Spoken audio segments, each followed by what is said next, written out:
wabarakatuh. Halo teman-teman, kita sambungannya untuk video kemarin. Kalau kemarin pengamalan Pancasila pada kondisi pandemi, sekarang kondisinya pada kehidupan sehari-hari ataupun peristiwa yang sedang terjadi di masa-masa kini atau yang terupdate. Nah, tapi sebelumnya saya coba menjawab pertanyaan teman-teman. Kak, dari mana sih soalnya penalaran itu diambil? Ya sama kayak teman-teman lain yang bahas soal ya, itu saya ngambilnya juga dari e-book, kemudian juga dari Sobat CPNS ini. Jadi silakan teman-teman yang mau akses langsung klik di kolom deskripsi untuk sobatcpns.com-nya.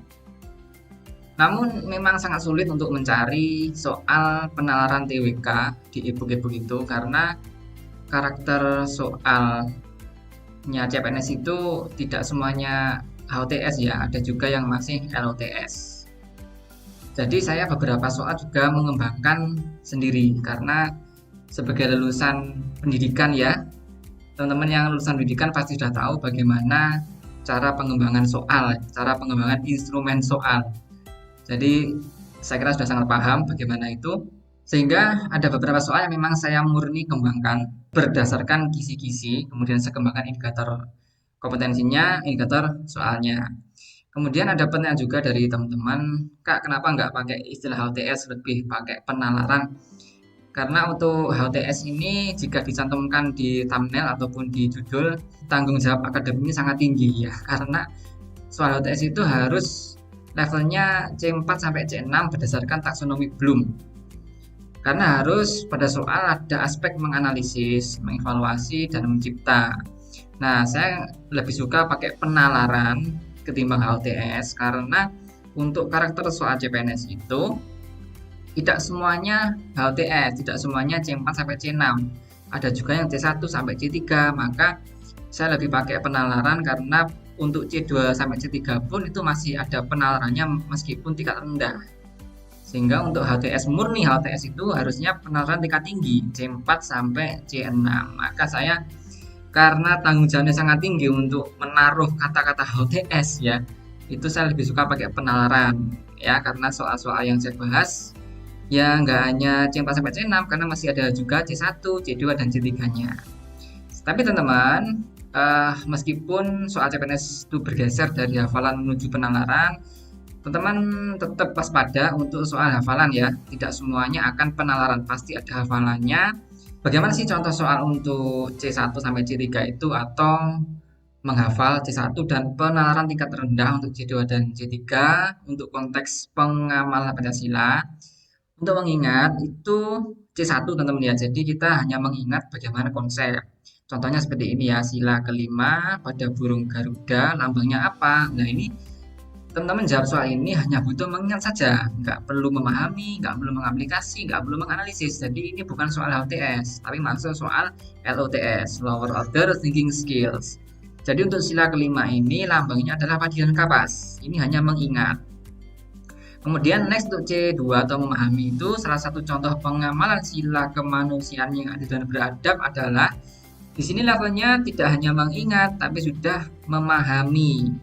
Kita ingat bahwa apa itu sila kedua, kemudian paham butir-butirnya seperti apa ya, ingat butirnya seperti apa, ingat butir-butirnya dalam kehidupan sehari-hari seperti apa. Maka untuk soal C2 ini jawabnya adalah yang A, karena setiap warga berhak mendapatkan pendidikan, itu adalah salah satu pengamalan Pancasila sila kedua. Ya, aspek persamaan derajat, persamaan hak untuk mendapatkan pendidikan.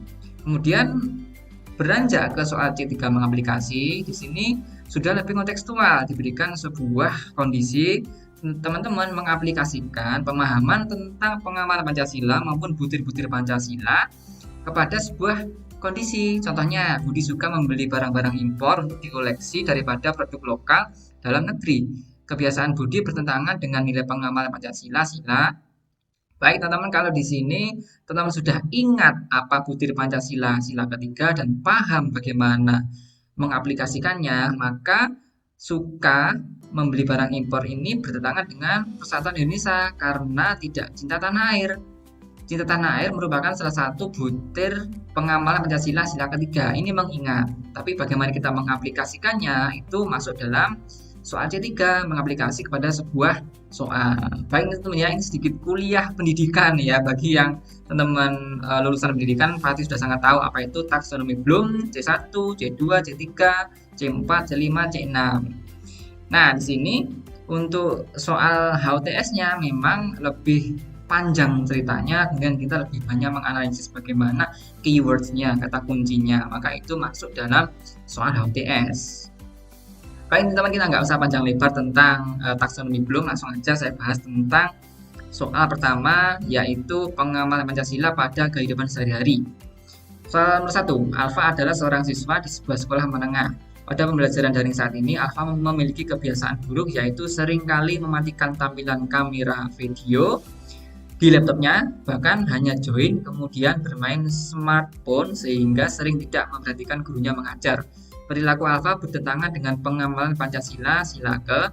Baik teman-teman, di sini memang nggak bisa dihindari bahwa saat daring banyak sekali yang off cam ya, off kamera, nggak tahu kemana itu siswanya itu. Yang guru di sini pasti sudah sangat tahu kemana siswanya, nggak tahu apakah benar-benar ikut pelajaran ataupun lari keluar rumah, nggak tahu, pokoknya di off kan sudah selesai. Sebenarnya ini perilakunya bertentangan dengan Pancasila sila kelima, karena siswa itu sudah dapat haknya bahwa guru mentransfer ilmu atau mengajarkan sesuatu pada siswanya, namun kewajibannya tidak dipenuhi. Bahwa kewajiban seorang siswa itu harusnya dalam pembelajaran itu adalah mengikuti dengan serius meskipun via aplikasi ya. Maka Alfa ini tidak mengamalkan Pancasila, yakni sila kelima. Jadi untuk ini teman-teman ya, butir Pancasilanya adalah tidak menjaga keseimbangan antara hak dan kewajiban. Haknya adalah mendapatkan ilmu, tapi kewajibannya tidak dipenuhi. Kewajibannya adalah sederhana, memperhatikan guru menerangkan dengan tidak off kamera, itu guru sudah sangat senang ya teman-teman ya. Oke, soal kedua silakan ditebak dulu teman-teman. Kalau sudah kita bahas, hoax adalah isu yang marak semenjak berkembang cepatnya media sosial. Vaksin menjadi salah satu isu hoax yang merajalela selama pandemi COVID-19. Merebaknya isu hoax karena satu unggahan bisa disebar berkali-kali melalui berbagai jenis media sosial hanya dengan sekali klik. Menghindari menyebarkan berita yang masuk dalam definisi hoax dan berusaha melakukan klarifikasi atau tabayun merupakan salah satu bentuk pengamalan Pancasila sila ke. Baik teman-teman, kalau ada soal seperti ini konteksnya adalah hoax, itu adalah berkaitan dengan persatuan Indonesia.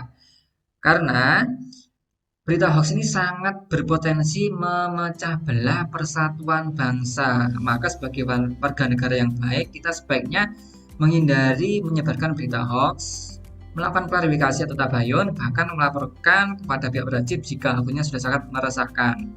Sangat sering sekali kita di grup-grup keluarga ya, di grup-grup manapun banyak sekali link-link yang nggak tahu itu asal-usul dari mana, webnya terpercaya atau tidak ya, situsnya valid atau tidak, maka itu sangat berbahaya.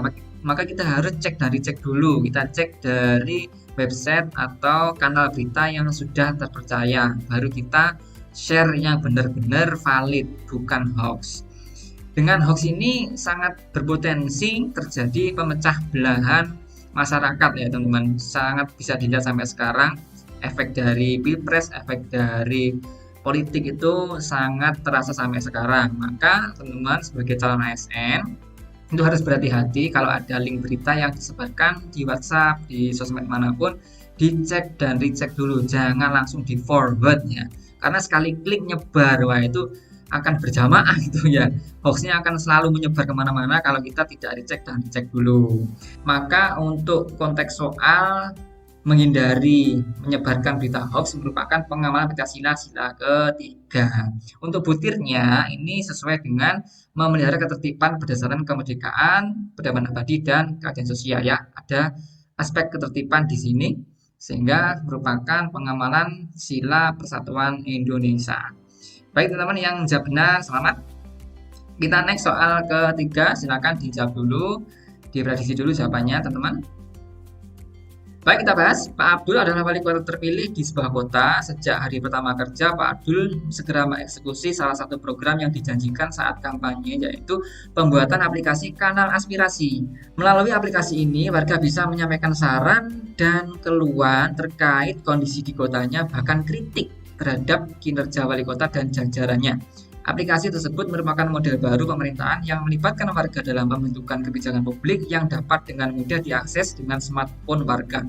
Program yang dicanangkan Pak Abdul di atas sesuai dengan pengamalan Pancasila, sila ke. Baik teman-teman, di sini kata kuncinya atau keywordsnya adalah sebuah aplikasi di mana aplikasi itu warga bisa menyampaikan saran dan keluhan bahkan kritik terhadap kinerja wali kota dan jajarannya.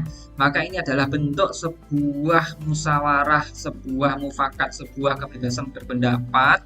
Maka ini adalah berkaitan dengan sila keempat. Kenapa? Karena salah satu cara ya di mana warga dapat mengikuti demokrasi dengan menjunjung tinggi nilai demokrasi adalah mengadakan kritik dan saran terhadap pembangunan yang dilakukan pemerintahan, sehingga perilaku membuka lebar sarana kritik dan saran terhadap pembangunan secara digital di era serba modern yang dilakukan oleh wali kota, gubernur, bahkan setingkat nasional itu juga harus mau dalam dikritik ya teman-teman, bisa melalui langsung ataupun melalui sosial media. Maka itu merupakan salah satu pengamalan sila keempat. Butirnya yang sesuai adalah mengutamakan musyawarah dalam mengambil keputusan untuk kepentingan bersama, maupun di dalam musyawarah ditemakan kepentingan bersama ya. Jadi masyarakat ini dilibatkan dalam kepentingan bersama, tidak hanya kepentingan yang dirapatkan saja oleh jajaran wali kota maupun DPRD-nya ya. Jadi aplikasi ini sesuai dengan konsep musyawarah, melibatkan masyarakat ke dalam proses demokrasi, proses dari mengadakan kritik dan saran sebagai upaya membentuk pemerintahan yang lebih baik. Baik teman-teman, selamat yang menjawab dengan benar soal nomor 3 ya. Kita lanjut pada soal keempat. Indonesia dikejutkan kembali dengan berita korupsi di masa pandemi COVID-19. Tercatat 2 peristiwa besar korupsi besar terjadi, yaitu dana bansos COVID-19 dan benur atau benih lobster. Peristiwa ini melukai rakyat Indonesia yang sedang berjuang menghadapi pandemi. Korupsi merupakan tindakan kejahatan yang bertentangan dengan sila Pancasila, yaitu sila dengan lambang. Baik di sini teman, ini ada aspek C1-nya ya, mengingatnya apa itu lambang dari sila ke-1, 2, 3, 4, dan 5. Korupsi ini memang kejahatan extraordinary crime ya, kejahatan luar biasa yang sangat melukai rakyat Indonesia ya. Maka pemerintahan yang bersih itu tanpa adanya kecurangan seperti korupsi merupakan pengamalan Pancasila sila kelima atau dengan lambang padi dan kapas. Karena apa? Korupsi itu tidak sesuai dengan nilai-nilai keadilan ya, nilai-nilai pemerataan. Contohnya dana bansos yang harusnya ya diberikan kepada masyarakat ternyata dikorupsi, artinya tidak ada keadilan di sini, tidak ada pemerataan di sini. Harusnya masyarakat bisa sejahtera, masyarakat bisa tertolong dengan dana bansos, kok dikorupsi, maka itu tidak sesuai dengan pengamalan Pancasila sila kelima. Ketidaksesuaian butirnya itu adalah tidak menghormati hak orang lain dan juga tidak menjaga keseimbangan antara hak dan kewajiban. Haknya rakyat ini ya ternyata dikorup. Baik teman-teman, selamat yang menjawab benar untuk soal nomor 4 ini. Kita next soal nomor 5. Bu Elsa adalah pemilik kos putri dengan tempat yang sangat strategis di dekat kampus. Kos Bu Elsa pun selalu ramai oleh anak kos dari berbagai penjuru daerah dengan beragam agama, suku, budaya, dan adat. Namun setiap memiliki rezeki lebih, Bu Elsa selalu membagikan makanan kepada semua anak kos tanpa kecuali. Tindakan Bu Elsa sesuai dengan pengamalan Pancasila, yaitu sila dengan lambang. Baik di sini ada aspek mengingat juga teman lambangnya apa. Karena yang saya garis bawahi adalah kata kuncinya, ada beragam agama, suku, budaya, dan adat yang kos di kos-kosannya Bu Elsa. Dan saat kebetulan Bu Elsa punya rezeki lebih, membagikan semua makanannya kepada anak kos tanpa terkecuali, maka tindakan Bu Elsa ini menjunjung tinggi nilai kemanusiaan ya. Karena semua manusia mempunyai kedudukan yang sama terlepas dari sukunya, agamanya, budayanya, dan adatnya. Sehingga perilaku Bu Elsa itu sesuai dengan nilai kemanusiaan sila kedua, kemanusiaan yang adil beradab dengan lambang rantai baja. Sila ini juga menghargai hak hidup orang lain dan teman ya, di mana kita menjunjung tinggi nilai keadilan dan saling menghormati meskipun berbeda agama, suku, budaya, dan adatnya. Untuk kesesuaian dengan butir pengamalan Pancasila sila kedua, yakni mengakui persamaan derajat, hak, dan kewajiban asasi. Sehingga Bu Lisa ini menerapkan pengamalan Pancasila sila kedua. Baik, selamat teman-teman yang benar menjawab B ya. Kita lanjut soal nomor 6. Meme menjadi cara alternatif netizen dalam menyampaikan kritik di zaman sosial media seperti era sekarang. Namun tidak jarang para pembuat meme sengaja mengunggah meme yang mendiskriminasi agama atau kepercayaan tertentu. Jadi di sini ada meme yang mendiskriminasi agama atau kepercayaan tertentu. Itu kata kuncinya. Tindakan sengaja para pembuat meme di atas bertentangan dengan pengamalan Pancasila, yaitu sila dengan lambang. Baik, di sini adalah berkaitan dengan agama atau kepercayaan tertentu. Memenya dikhususkan pada aspek itu, maka sangat jelas bahwa di sini bertentangan dengan kehidupan beragama, yakni sila dengan lambang bintang. Karena apa? Menghina agama atau kepercayaan orang lain itu secara langsung verbal ataupun lewat sosmed sekarang lagi marak sekali ya, via Twitter, via Instagram, dan via manapun. Karena sekarang agama menjadi sensitif jika tidak ditempatkan sesuai semestinya. Jadi teman, jangan sekali-sekali membuat meme yang berkaitan dengan agama, karena itu bertentangan dengan nilai-nilai Pancasila sila pertama, yakni untuk butirnya itu tidak mengembangkan sikap hormat menghormati dan bekerjasama antara pemeluk agama dengan penganut kepercayaan yang berbeda-beda. Jadi sangat jelas teman-teman ya, kalau ada aspek keagamaan, aspek kepercayaan, maka itu bertentangan dengan nilai-nilai Pancasila sila pertama atau lambang bintang. Baik teman, selamat yang jawab benar. Kita next untuk soal nomor 7. Bullying berpotensi merusak kesehatan mental bagi para korban, terutama anak usia sekolah. Fenomena bullying tidak hanya terjadi di kehidupan nyata, namun juga terjadi di dunia maya dengan sebutan cyberbullying. Para pelaku bullying seringkali mengolok fisik. Fenomena bullying bertentangan dengan pengamalan Pancasila, yaitu sila ke. Baik teman-teman, bullying ini memang sedang marah-marahnya beberapa tahun lalu ya. Membuli teman sekelas, membuli teman seangkatan, membuli teman tetangga ya, karena fisiknya lah, karena orang tuanya lah, itu memang tidak diperbolehkan. Nah, jadi untuk bullying ini seharusnya kita hindari ya, di sekolah maupun di media sosial. Artinya kalau kita menghindari bullying, itu kita mengakui bahwa semua orang punya kedudukan yang sama, sama-sama memiliki hak sebagai warga negara. Kita tidak boleh mendiskriminasi, membullying dengan faktor apapun, dengan aspek apapun, entah fisik, entah mental, entah keluarga, ya, sehingga perilaku bullying itu memang bertentangan dengan pengamalan Pancasila sila kedua. Karena bullying ini tidak sesuai dengan butir pengamalan Pancasila, yakni tidak mengakui persamaan derajat dan persamaan hak dan kewajiban asasi setiap manusia, teman-teman ya. Jadi teman-teman sangat dihindari ya perilaku bullying secara verbal langsung maupun di sosial media.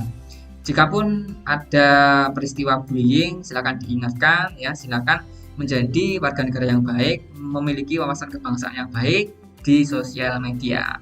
Jadi selamat teman-teman yang benar menjawab B. Kita next soal nomor 8. Sepertinya soal terakhir. Maya adalah seorang anak konglomerat di kota besar. Ia seringkali belanja di mall apapun yang ia inginkan tanpa memedulikan barang tersebut ia butuhkan atau tidak. Jadi ini kata kuncinya, belanja di mall apapun yang ia inginkan. Bahkan di masa pandemi ia justru memamerkan belanjaan mewahnya di story dan postingan sosial media. Perilaku Maya tidak sesuai dengan pengawalan Pancasila, yaitu sila ke. Baik, di sini sangat jelas bahwa ini adalah perilaku hedonisme atau gaya hidup bermewah-mewahan, berlebih-lebihan. Gaya hidup ini mencederai prinsip keadilan sosial, apalagi saat sekarang, saat pandemi, banyak sekali masyarakat yang sangat kekurangan, banyak sekali masyarakat menengah ke bawah yang usahanya menjadi kurang baik. Maka ini harus kita cegah, meskipun kita punya rezeki banyak, kita harus menghindari perilaku bermewah-mewahan, hedonisme. Kita harus memberikan sebuah empati kepada masyarakat lain, pada orang lain yang tidak seberuntung kita, sehingga ini merupakan bertentangan dengan pengamalan Pancasila sila kelima, yaitu keadilan sosial bagi seluruh rakyat Indonesia. Untuk butirnya tidak sesuai dengan ini ya, menggunakan hak milik untuk hal-hal yang bersifat pemborosan dan gaya hidup mewah. Jadi ini kata kuncinya teman-teman ya, yang saya garis bawahi. Jadi memang saya garis bawahi hanya yang kata kuncinya, tidak semua saya garis bawahi ya, nanti akan membuat ribet nanti ya. Jadi teman-teman ya, untuk soal nomor 8, soal terakhir. Silakan ada satu soal yang teman-teman buat latihan seperti biasa teman-teman ya. Silakan ditulis di kolom komentar, jawabannya apa, mungkin juga beserta argumennya. Ada fenomena rangkap jabatan. Silakan teman-teman analisis ini ya, bagaimana fenomena ini bertentangan dengan Pancasila, bertentangan dengan butir-butir Pancasila. Silakan tulis di kolom komentar dengan analisisnya. Baik teman-teman, untuk catatan demokrasinya ya seperti mata najwa ini ya. Ada catatan demokrasi. Silakan teman-teman, bagi yang berbeda pendapat, berbeda jawaban, silakan diutarakan di kolom komentar dengan argumennya. Saya dan teman-teman juga sama-sama belajar ya. Salah benar itu hal yang wajar, karena saya sebagai pembahas soal CPNS juga sangat terbuka kalau ada teman-teman yang berbeda pendapat, berbeda jawaban. Mari kita sama-sama berdiskusi, sama-sama belajar, sama-sama menjadi warga negara dengan wawasan kebangsaan yang baik. Karena apa? Karena tidak pernah melakukan kesalahan adalah sebuah kesalahan ya. Karena apa? Kalau kita tidak masalah, maka artinya kita tidak pernah mencoba. Jadi kita harus banyak-banyak mencoba, habiskan jatah kesalahan teman-teman di awal, sehingga teman-teman di akhir nanti tinggal benarnya aja, tinggal beruntungnya aja teman ya. Itu sedikit quote buat teman-teman yang sedang berjuang untuk tes CPNS tahun ini. Semoga diberikan kemudahan semuanya ya, dari tahap pendaftaran sampai nanti tahap SKD, SKP, dan bisa dapat NP tahun ini. Tetap mencoba latihan soal TIU, DWK, dan TKP. Tidak usah minder kalau salah, itu adalah sebuah proses teman-teman ya. Nanti kalau sudah salah pasti tahu benarnya. Itu adalah sebuah proses menuju sebuah pengalaman yang lebih baik. Baik, bagi teman-teman yang lebih banyak pengen ada soal TIU, DWK, dan TKP, silakan bisa akses sobatcpns.com, klik daftar sekarang, bisa langsung ngeklik di kolom deskripsi. Masih sangat terjangkau teman-teman, 65.000 untuk akses 1 tahun, masih di bawah 100.000 ya teman-teman ya. Ini sangat terjangkau, tidak lebih dari 100.000. Teman-teman juga bisa langsung memasukkan kode referral ber-ASN, atau langsung juga bisa diklik di kolom deskripsi, bisa langsung mengarah kepada kode referralnya, akan mendapatkan promo yang sangat menarik. Baik teman-teman, itu adalah 8 soal dan 1 latihan soal untuk pengamalan Pancasila sambungan dari kemarin. Kalau kemarin konteksnya pandemi, sekarang konteksnya kehidupan sehari-hari dan peristiwa yang terkini. Silakan dipelajari dengan baik, banyak-banyak latihan soal, model penalaran, meskipun untuk hafalnya juga harus waspada, dipelajari juga teman-teman. Semoga video ini membantu. Silakan bagi yang berbeda pendapat ditulis di kolom komentar. Saya Panasif Ardana, channel BRSN. Jangan lupa subscribe dulu ya, share juga bila bermanfaat. Saya kira kita ketemu lagi pada video selanjutnya, mungkin bahas bus ya, dengan trik mata dua. Oke, goodbye. Assalamualaikum warahmatullahi wabarakatuh. See you.